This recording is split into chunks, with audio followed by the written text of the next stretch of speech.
So the American President Donald Trump has warned of more strikes on Iran tonight. This comes as the United States and Iran have exchanged a fresh round of strikes.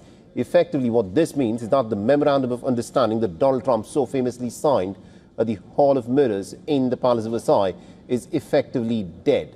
Following the fresh attacks, Trump has declared the interim agreement aimed at ending the war with Iran to be over. He added that negotiators can, of course, keep talking if they want. Listen in.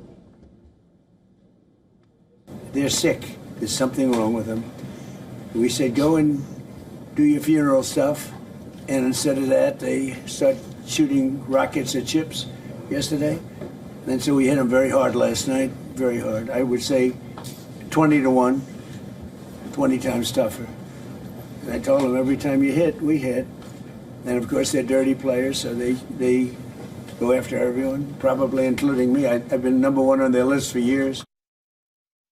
Now, the American Central Command has said that the American forces had struck more than 80 targets inside of Iran, and this included air defense systems, coastal radar sites, and around 60 boats operated by Iran's Revolutionary Guards. And according to the CENTCOM, the strikes aimed to reduce Iran's ability to target international shipping and to disrupt trade passing through the Strait of Hormuz. Now, Tehran has hit back pretty much immediately. In retaliation, Iran said that it launched missiles and drones at 85 American military targets across Bahrain and Kuwait. The Revolutionary Guards also claimed that they had struck dozens of American facilities in the two Gulf states. Explosions were heard in Bahrain. Kuwait said that it managed to intercept 2 ballistic missiles and 13 drones. Now, Iran's military has said that it targeted U.S. forces at Sheikh Issa Air Base in Bahrain. Inside of Iran, the explosions echoed across several southern cities. Iranian state media reported blasts on the Qeshm Island, in the city of Sirik, and also in the major port of Bandar Abbas. More explosions followed in Bushehr. The Bushehr holds particular importance for Iran. It houses the country's only civilian nuclear power plant. It also lies close to the Kharg Island, through which much of Iran's crude exports pass. The Iranian state media has said that a member of the Revolutionary Guards has been killed.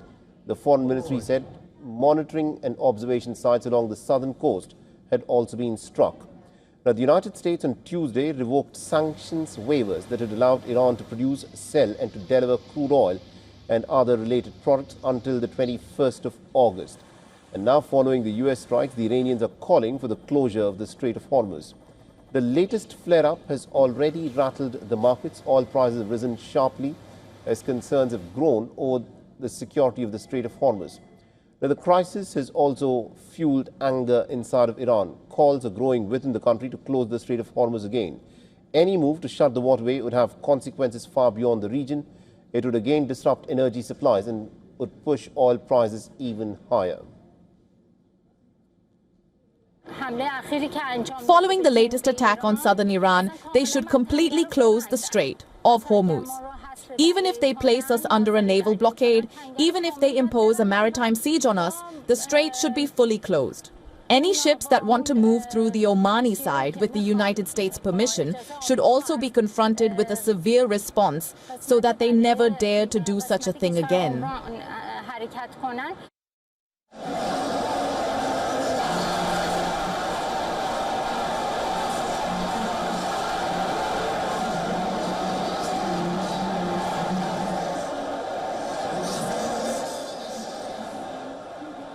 Now, thousands of mourners have been flooding through the streets of Iraqi holy city of Najaf.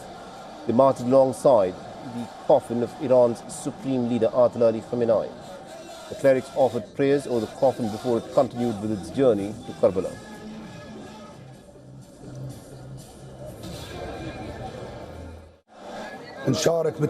We are participating in the funeral procession of the Supreme Leader. May God sanctify his noble soul, because we follow the doctrine of Wilayat al-Faqih, rule of the jurisconsult. We and Iran are one people. There's no difference between us. The procession has been described as one of the largest funerals in the world. Iran began 6 days of public mourning ceremonies for Ayatollah Ali Khamenei on Saturday, with one day dedicated to neighboring Iraq. His final burial is scheduled for Thursday in his hometown of Mashhad in northeastern Iran.